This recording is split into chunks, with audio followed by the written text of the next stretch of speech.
Saikrishna lockup death అంశం ప్రభుత్వానికి గట్టిగానే చుట్టుకుంటుందా? అయితే దాన్ని కవరప్ చేయడానికి తెలుగుదేశం పార్టీ వారనండి, ఎల్లో మీడియా అనండి, వాళ్ళు చేస్తున్న ప్రయత్నాలు ఫలిస్తాయా? మరోవైపు కానిస్టేబుల్స్ ఇద్దరు జంప్ అంటూ కూడా వార్తలు వచ్చాయి, పరారీలో ఉన్నారని ఎల్లో మీడియా కూడా రాసింది. మొత్తం ఇష్యూని కేవలం కానిస్టేబుల్స్కి పరిమితం చేసి ఆ పైకి వెళ్లకుండా చేయడానికి వాళ్ళు ప్రయత్నాలు చేస్తున్నారు. అయినప్పటికీ కూడా తల్లి సడన్గా ఊహించలేదు. యాక్చువల్గా చంద్రబాబు గారిని కలిసిన తర్వాత న్యాయం జరిగిందని చెప్పినటువంటి తల్లి ఇప్పుడు న్యాయ పోరాటానికి సిబిఐ ఎంక్వైరీ కోరటం చాలా సంచలనాత్మకంగా ఉంది. మరి గౌరవ న్యాయస్థానం వారు ఎలా రియాక్ట్ అవుతారో తెలియదు కానీ, బట్ ఇది చాలా మేజర్ డెవలప్మెంట్ కింద ఈ కేసులో చెప్పాలి. రాష్ట్రంలో మానవ హక్కులు పూర్తిగా మృగ్యమైన వేళ, ఆ అరాచకం ఇష్టారాజ్యంగా సాగుతున్న వేళ ఇలా న్యాయ పోరాటం చేయటం ద్వారా ప్రజల హక్కుల్ని కాపాడాల్సిన బాధ్యత, ఈ రెడ్ బుక్ పిచ్చిగోల పోయేటట్టుగా ప్రజలందరూ పాటుపడాల్సిన సమయం వచ్చిందేమో అనిపిస్తుంది. ఈ న్యాయ పోరాటంలో ఆమె గెలవాలని ఆకాంక్షించాలా? ఏమిటి శంకర్ గారు, మీరేమంటారు? ఓవరాల్గా ఈ తాజా పరిణామాల మీద మీ విశ్లేషణ ఏమిటి? కుమ్మినేని గారు, సాయి కృష్ణ తల్లేసిన పిటిషన్ చంద్రబాబు సర్కార్కి చెంపపెట్టుగా భావించాలి సార్. ఎందుకంటే ఆంధ్రప్రదేశ్ పోలీసులు, ఆంధ్రప్రదేశ్ రాష్ట్ర ప్రభుత్వం నియమించిన సిట్టు దర్యాప్తు మీద తమకు నమ్మకం లేదు ఆమె కోర్టుకు నివేదించినటువంటి అంశం. ఇది కొత్త కాదు. ఆంధ్రప్రదేశ్ లో పోలీసుల తీరు ఏకపక్షంగా సాగుతున్న ధోరణి మీద చాలా కాలంగా అభ్యంతరాలు ఉన్నాయి. గతంలో సవేందర్ రెడ్డి అని ఒక వైఎస్ఆర్సీపీ కార్యకర్త విషయంలో ఏపీ హైకోర్టు చాలా సీరియస్ అయింది.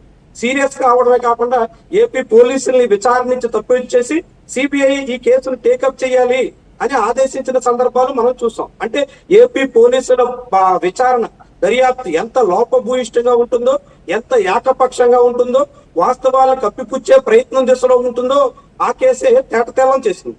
ఇప్పుడు మళ్ళీ సాయికృష్ణ తల్లి స్వయంగా హైకోర్టులో వేసినటువంటి పిటిషన్, నిజానికి ఈ కేసులో సిబిఐ విచారణ చేయాలి అని తొలుత కోరింది జగన్మోహన్ రెడ్డి. ప్రభుత్వం ఇలాంటి ఘటనలు జరిగినప్పుడు వెంటనే అప్రమత్తం కావాల్సింది పోయి చంద్రబాబు సర్కారు మొత్తంగా ఆరంభం నుంచి ఈ కేసుని కప్పిపుచ్చాలి, జనం దృష్టికి రాకుండా చూడాలి, ఏదో రకంగా ఈ కేసు పూర్తిగా మసిపూసి మారేడికాయ చేసేయాలి అనేటువంటి దిశలోనే సాగింది. మనం చూస్తున్నాం ఈ ఘటన దాదాపు మే 1-2 వారాల్లో జరిగినట్టుగా సిట్ రిమాండ్ రిపోర్ట్ లో ఉంది. మే 3వ వారంలో 4వ వారంలో తల్లి రోడ్డెక్కి ఆందోళన చేసింది. ఆ తల్లి రోడ్డెక్కి కన్నీరు మున్నీరు అయితుంటే ఆ తర్వాత బెజవాడ బార్ అసోసియేషన్ ఈ కేసులో జోక్యం చేసుకుని లీగల్ గా మూవ్ అయ్యింది. ఇలాంటి అనేక దశలు జరుగుతున్నప్పుడు ఒక పోలీస్ స్టేషన్ లో, అది కూడా రాష్ట్ర పరిపాలనా కేంద్రంగా భావించే బెజవాడ నడిబొడ్డులో ఘటన జరిగినప్పుడు వెంటనే అప్రమత్తమై ఈ కేసులో అలాంటి పరిణామాలు ఉద్భవించినప్పుడు వెంటనే దర్యాప్తుకు ఆదేశించాల్సినటువంటి ప్రభుత్వం చీమ కుట్టినట్టు కూడా లేకుండా, నిమ్మకు నీరెత్తినట్టుగా వ్యవహరించి తమకు సంబంధం లేదన్నట్టుగా సాగింది.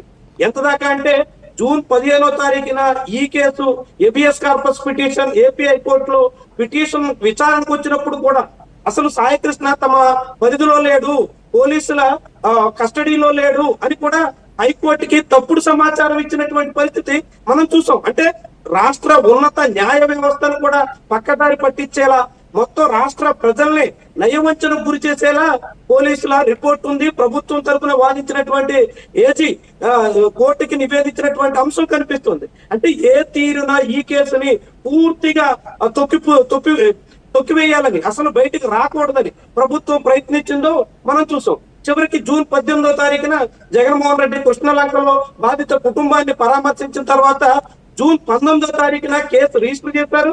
ఆ తర్వాత సిఐ నాగరాజ్ని ఎందుకు అరెస్ట్ చేయరని జగన్మోహన్ రెడ్డి డిమాండ్ చేయగానే జూన్ 23వ తారీఖున అరెస్ట్ కూడా పూనుకున్నారు. అరెస్టు చేసిన తర్వాత కూడా ఈ కేసుని సమగ్రంగా దర్యాప్తు చేసి కారకులు ఎవరెవరు అన్న దాని మీద లోతుల్లోకి వెళ్తున్నారా అంటే లేదు. మొత్తంగా సీసీ ఫుటేజ్ మాయమైందని, శవం కూడా ఇంకా ఆచూకీ దొరకలేదని, ఇలా మొత్తంగా కేసుని చాలా చిన్న అంశంగా మార్చేసి అసలు ఈ కేసులో లోతుల్లోకి వెళ్లకుండా, అసలు కారకులు బయటకు రాకుండా కప్పిపుచ్చాలనేటువంటి ప్రయత్నం చాలా పెద్ద స్థాయిలో ఉంది. అసలు ఎందుకు ప్రభుత్వం ఇదంతా చేస్తుంది అంటే ఈ కేసులో చాలా పెద్ద తలకాయలు ఉన్నాయని, ఒక ఎంపీ లెవెల్లో సుపారీ ఇచ్చి మర్డర్ చేసేటంత వరకు ప్రయత్నం కూడా జరిగిందని, ఒక చాలా పెద్ద ల్యాండ్ సెటిల్మెంట్ విషయంలో సాయికృష్ణని పూర్తిగా లేకుండా చేసేయాలనే దానికి ప్రయత్నం చేశారని అనేక రకాల కథనాలు వస్తున్నాయి. వాటన్నిటిని వెలికి తీయాల్సింది పోయి సీసీ ఫుటేజ్ మాయం చేశారు, సీసీ ఫుటేజ్ మాయం చేస్తే ఆ సీసీ ఫుటేజ్ తొలగించేదానికి కమిషనర్ డీజీపీ ఆఫీస్ లో బ్యాకప్ ఉంటుందనేటువంటి విషయాన్ని కూడా ఎందుకు వెల్లడించలేదు? చుట్టూ ఆ లోతుల్లోకి ఎందుకు వెళ్ళడం లేదు? ఇలాంటి అనేక అనుమానాలు ఉన్నాయి. దాంతో ఇప్పుడు సాయి కృష్ణ తల్లి బయటకు వచ్చి సిబిఐ విచారణ కోరాల్సిన పరిస్థితి వచ్చింది. తొలుత అదే తల్లి విజయవాడ కోర్టులో జ్యుడిషియల్ ఎంక్వైరీ కావాలి అని పిటిషన్ వేశారు. అలాంటి బాధితురాలు ఇప్పుడు నేరుగా సిబిఐ ఎంక్వైరీ కోరుతున్నారంటే ఎంతగా ఈ ప్రభుత్వం తీరు లోపభూయిష్టంగా ఉందో.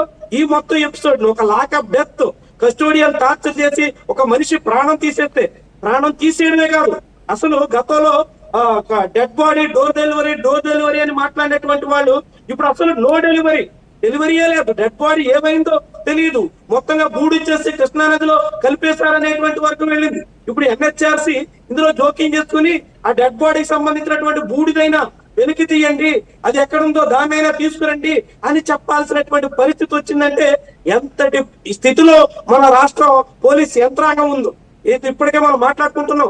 ఎక్కడో కర్నూలు జిల్లాలో జరిగినటువంటి గంగమ్మ వదంతో ఇంతకన్నా అమానవీయమైనటువంటి ఘటనగా మారుతుంటే, దానికి తోడు ఉండి నియోజకవర్గంలో జరిగినటువంటి కస్టోడియల్ టార్చర్, దాంతో పాటుగా ఇదే కృష్ణలంక పిఎస్ లో అదే సిఐ నాగరాజు వేధింపులతో చనిపోయినటువంటి క్రాంతి కుమార్ ఎపిసోడ్, ఇలాంటి అనేక ఘటనలు కళ్ళెదురుగా కనిపిస్తున్నప్పటికీ కూడా ప్రభుత్వం ఈ పోలీస్ యంత్రాంగాన్ని పూర్తిగా గాలికి వదిలేసిందా, పోలీస్ యంత్రాంగాన్ని పూర్తిగా పట్టు కోల్పోయిందా అనేటువంటి అనుమానం కలగక మానదు. ఎందుకంటే ఈ ప్రభుత్వంలో పోలీసులు కూడా కేవలం ప్రభుత్వ పెద్దల్ని సంతృప్తి పరిస్తే చాలు, రాజకీయంగా ఈ ప్రభుత్వానికి ప్రత్యర్థులుగా ఉన్నటువంటి వాళ్ళని అణగదొక్కేస్తే చాలు, వాళ్ళ గొంతు నొక్కేస్తే చాలు, ఈ ప్రభుత్వ పెద్దలు సంతృప్తి పడతారు, మిగిలిన విషయాల్లో మనం ఏం చేసినా చెల్లుపోతుంది అనేటువంటి తీర్పు వచ్చేసినట్టుగా ఈ పరిణామాలన్నీ మనకి చాటుతున్నాయి. చాలా తక్కువ వ్యవధిలో వరుసగా జరుగుతున్నటువంటి పరిణామాలు, పోలీసుల కస్టడీలో టార్చర్ కారణంగా అనేక మంది ప్రాణాలు కోల్పోతున్నటువంటి వైనాలు, ఇవన్నీ కూడా చాలా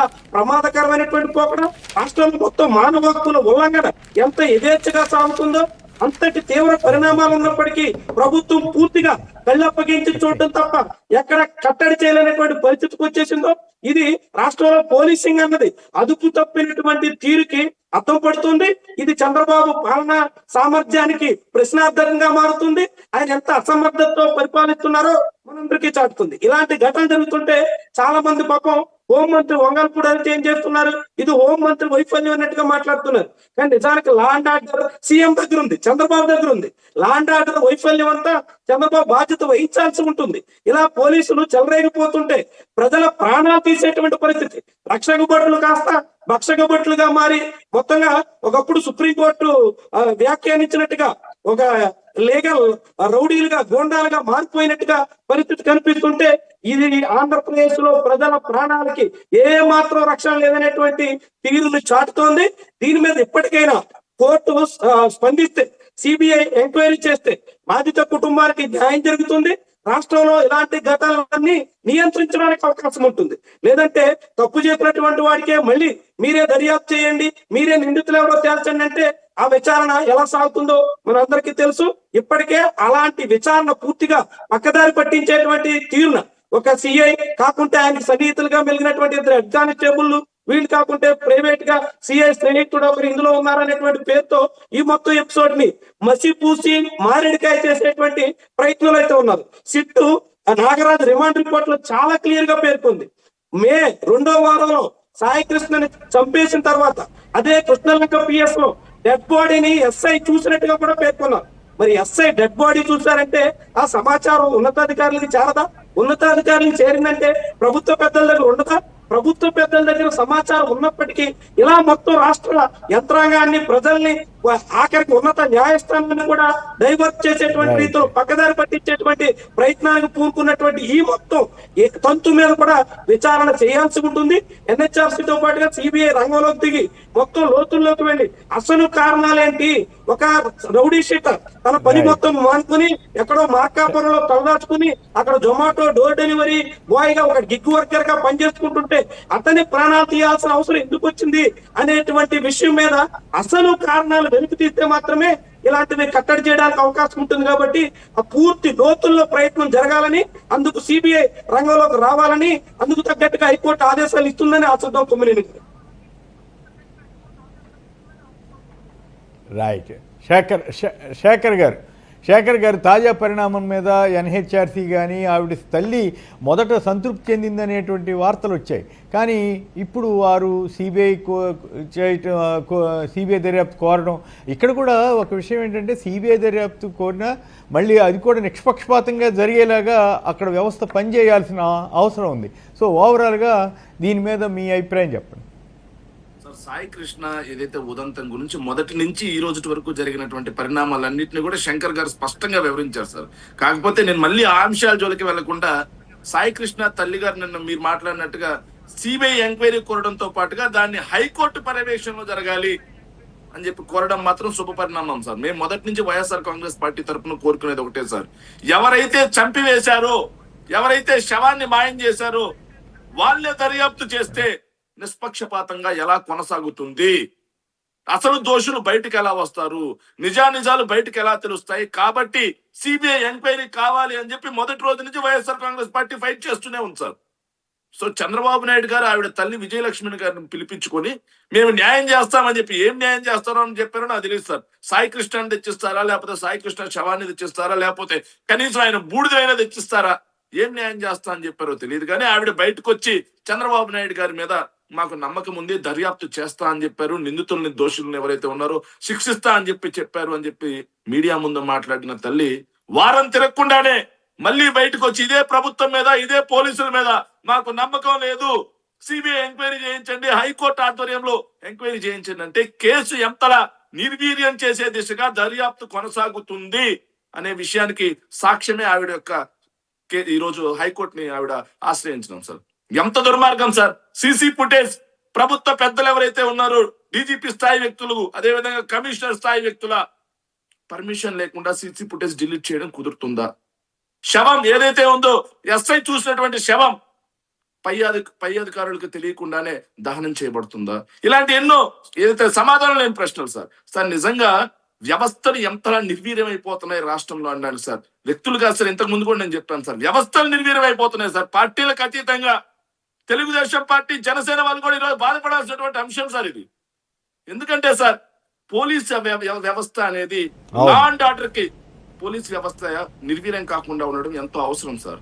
అందరినీ కాపాడాల్సినటువంటి పోలీస్ వ్యవస్థ రెడ్ బుక్ ప్రలోభాలకు లొంగితే, రెడ్ బుక్ యొక్క బెదిరింపులకి లొంగితే రాష్ట్రంలో ఏం జరుగుద్ది అని సాయి కృష్ణ ఒక్క అంశమే కదా సార్.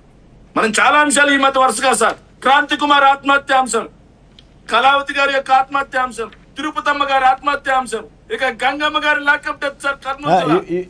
ఇవాళ మళ్ళీ ఒకటి వచ్చింది కదా, ఏదో దళిత యువకుడు గురించి కూడా ఇంకో వార్త కూడా వచ్చింది ఇవాళ. నవీన్ కుమార్ సార్, పశ్చిమ గోదావరి జిల్లా ఉండి మండలం పాండవ గ్రామానికి చెందిన దళిత యువకుడు నవీన్ కుమార్, వాళ్ళ తల్లి ఎక్కడో కువైట్ లో ఉంటుందంట సార్.